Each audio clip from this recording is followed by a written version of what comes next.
For many, the Game Boy is a console primarily remembered for the Pokemon series. But those who have taken the time to dig deeper into the console's wider catalogue will note a few things.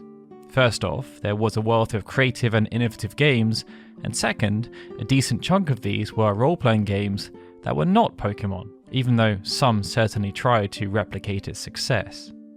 These games are notable for trying to make home console role-playing experiences portable, featuring expansive, explorable worlds, back-breaking dungeon crawls, and gameplay mechanics that push the boundaries of what a Game Boy game could get away with, proving once and for all that just because the system was small, that didn't mean its games had to be. Pokemon's shadow was a difficult thing to get out from underneath though, and one thing all these games have in common is that they never really got the same sort of widespread recognition in their day. So for today's video, we're going to focus on the handheld role-playing adventures that are a little lesser known, but were still impressive games that showcase the best of what the Game Boy had to offer. So with that, here are 7 RPGs for the Game Boy that we're pretty sure you haven't played. And to kick things off, we'll start with Atlus's Shin Megami Tensei Devil Children, Black Book and Red Book. As mentioned, the Game Boy was home to many Pokemon-styled role-playing games, and while a lot of them did try to cash in on the trend, Shin Megami Tensei, Devil Children, Black Book and Red Book looked instead to build upon the Megami Tensei series' own long history of demon collecting gameplay, and repackaged it to be more familiar to those accustomed with Nintendo's Golden Goose. Released as 2 separate games in Japan on the 17th of November 2000, Devil Children, Black Book and Red Book were developed by Multimedia Intelligence Transfer Games and published by Atlus, with co-founder and longtime Shin Megami Tensei contributor Kouji Okuda acting as producer. Developed alongside a companion anime, Devil Children was an attempt to adapt the Shin Megami Tensei franchise into a Pokemon-esque multimedia property, and it saw each version of the game focus on one side of an interweaving story about 2 orphans, Setsuna and Mirai. Living in a world plagued by strange and apocalyptic events, the pair were thrown into a dungeon-filled realm known as the Expanse, where, in typical Shin Megami Tensei fashion, their call to adventure eventually led them to grapple with the fate of the world. Overall, Devil Children looked and played like Pokemon with a Shin Megami Tensei skin, with the player travelling about the game's world collecting and fighting demons. But there were some key distinctions. Those used to Pokemon's one-on-one battles would have instantly noticed that Devil Children allowed them to battle with 2 demons at once. And while this added some depth to combat, what really set the game apart was its progression system. In Devil Children, only the main character was capable of leveling up, but as they didn't directly participate in combat, getting stronger hinged on the player either recruiting new demons to their party by way of negotiation, or by fusing their existing demons together like in mainline Shin Megami Tensei games. Like Pokemon, different demons appeared in each version of the game, and players were able to both trade with each other via the Game Boy's link cable to help each other out, or simply fight against each other to see whose team was better. The game was aimed at children and those who were invested in the Pokemon brand, but fans of Megami Tensei also felt right at home with this monster collector, making it a great on-the-go experience for anyone tired of Kanto and Johto. Now, many games that had home console releases in the heyday of the Game Boy also sported portable versions for the handheld. But those were often scaled-back versions or completely different games due to the limitations of the hardware. One such game that decided to try and buck the trend, however, was Quest: Brian's Journey. Developed by Atelier Double, Quest: Brian's Journey was released in Japan and North America in January of 2000 by Imagineer and Sunsoft respectively. Known in Japan as Elemental Tale: Jack's Great Adventure Satan's Counterattack, the game centered around the story of a young apprentice mage from the land of Keltland and his adventure to find his father, who went missing pursuing the thief of a powerful magical artifact known as the Elatail Book. It was essentially a demake of the N64 game Quest 64, as Brian's Journey covered the exact same story as its home console counterpart, but it also expanded upon it in certain ways. What was really impressive though was how Atelier Double translated Quest 64's gameplay to the portable system, as nearly every aspect of the game's combat was maintained, albeit in a much more two-dimensional fashion. You needed to pay close attention to Brian's positioning in battle, both to avoid enemy attacks and launch attacks of your own, using a variety of elemental spells which can be upgraded into new and more powerful versions as the game progresses. Though Brian's Journey wasn't the deepest or most impressive looking role-playing game on the system, there are very few other games like it, and the fact that it was more or less an accurate yet portable version of its bigger brother was quite a feat. So if you're looking for a fun but light handheld role-playing experience, you could do a lot worse than Quest, Brian's Journey.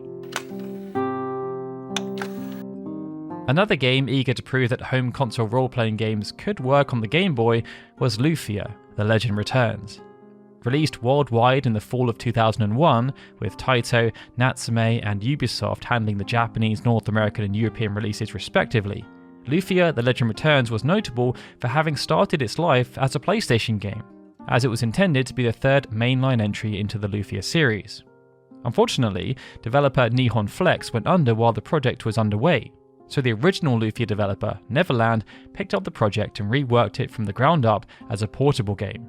Taking place 100 years after the events of Lufia and the Fortress of Doom, The Legend Returns' story followed a boy called Wayne, who was a descendant of the hero Maxim.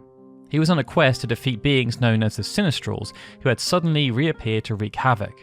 While this premise felt like a kind of deja vu for Lufia fans, rest assured that Lufia The Legend Returns didn't shy away from providing a deep and rewarding role-playing experience similar to the big home console role-playing games at the time, possibly as a carryover from its earlier days as a PlayStation game.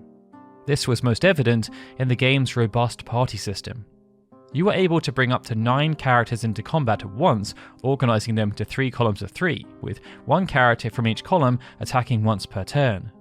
Choosing which characters acted each turn was a big part of the game's strategy, as the physical placement of the characters in the party could have a knock-on effect and really turn the tide of battles. In addition, characters could be customised through the use of ancient texts, which bestowed new abilities and gave a good degree of control in terms of party loadout, something needed to stay on top of the game's randomly generated multi-floor dungeons.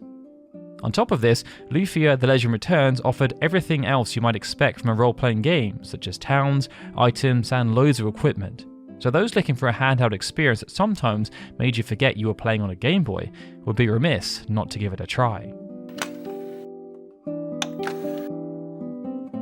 After the Game Boy Color launched in the fall of 1998, some games that had been previously released on the Game Boy were updated for the new iteration, such as Nintendo's own The Legend of Zelda: Link's Awakening, which was re-released as Link's Awakening DX.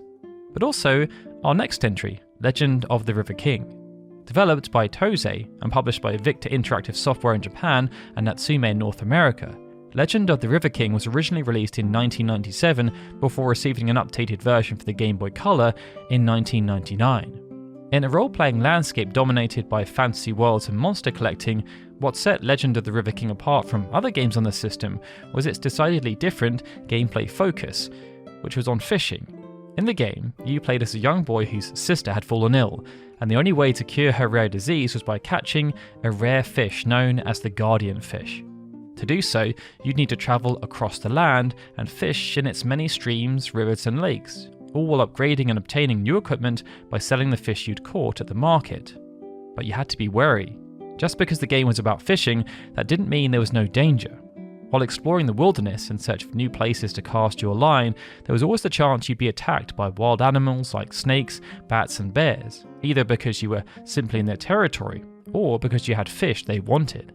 Getting attacked thrusted you into Battle Quest-esque turn-based battle sequences where you'd need to fight your way to safety by carefully targeting your enemy's weak points, or simply running away.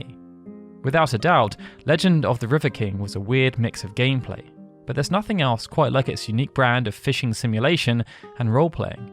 You even had to keep your character well fed to keep his health up.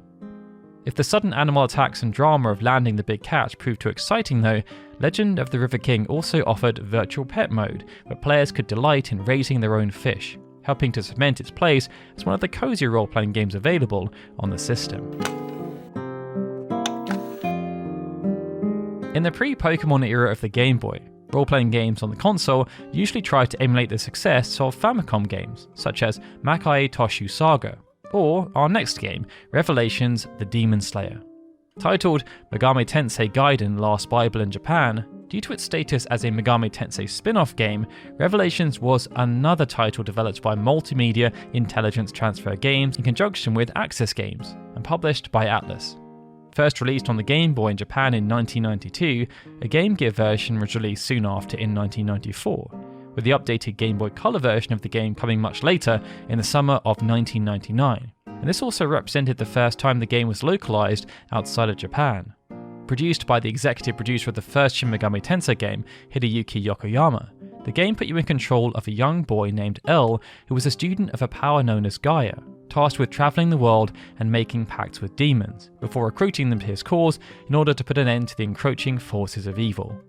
While the story was standard fantasy fare, what Revelations did well was adapt the Megami Tensei gameplay to a portable medium, without sacrificing too much in terms of gameplay or tone.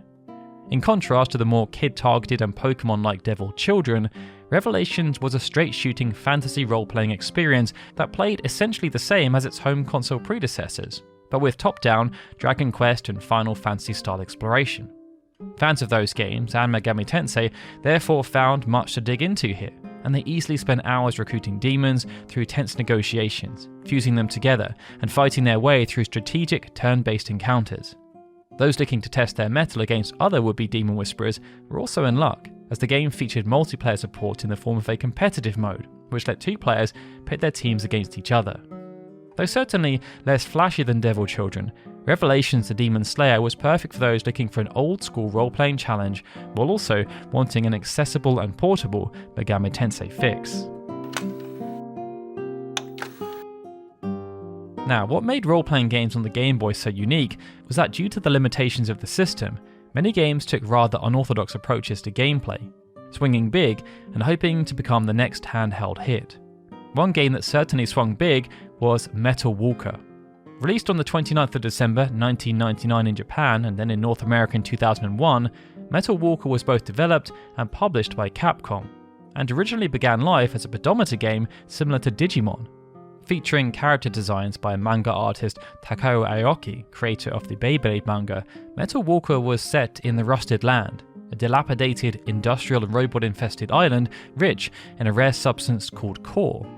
The story followed a young boy and his trusty robot companion, Metaball, as they search for the boy's missing father, new cause, and try to get to the bottom of the island's secrets.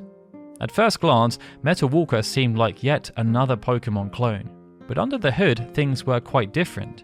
To start, there was no real collecting aspect. Metaball was your one and only companion for the whole game, but you could transform Metaball into different forms by altering its equipped cores, letting it become both more powerful and allowing you to tackle any world traversal obstacles that might get in your way. But battles were where Metal Walker really separated itself from the pack, as they blended turn-based role-playing with billiards. Yes, billiards. Called flip battles, encounters in Metal Walker consisted of top-down sequences wherein you had to carefully aim your companion robot, decide the amount of power you put behind your shot, and then knock into or off of an enemy in order to do damage and maneuver around the field. Adding complexity to this was a type advantage system, consumable items, and even traps, usable by both the player and the enemy. While Metal Walker certainly looked a lot like other Game Boy role-playing games from the era, it was a surprisingly fresh take on the genre, so if you're curious at all about its strange mechanics and interesting setting, it's really worth a try. There's even a multiplayer mode to battle against your friends.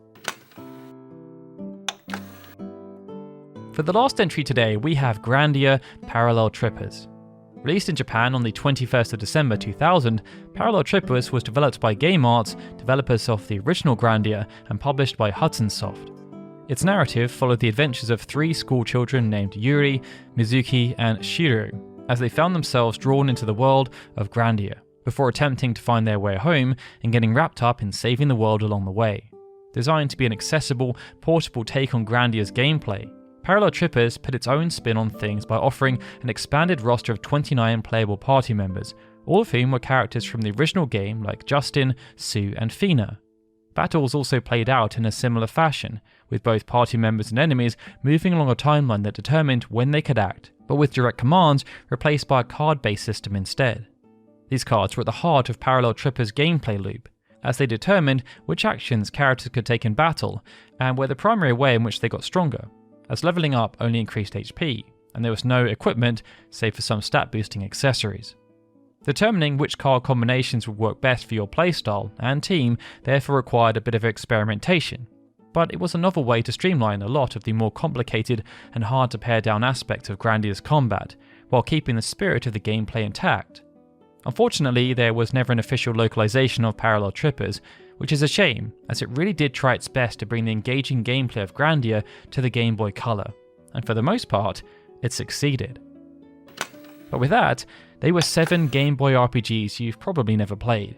Which of these would you be most excited to check out, and are there any other games you thought deserved a shout out? Let us know in the comments below, and be sure to like and subscribe to Datalog for more content in the future.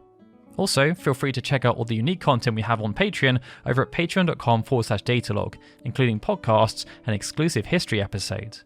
Alright everyone, with that, this is Darryl signing out. As always, I'd like to give a big thank you to all of our Patreon supporters, and of course, a big thank you to everyone for watching this video. I'll see you all again soon for more RPG goodness.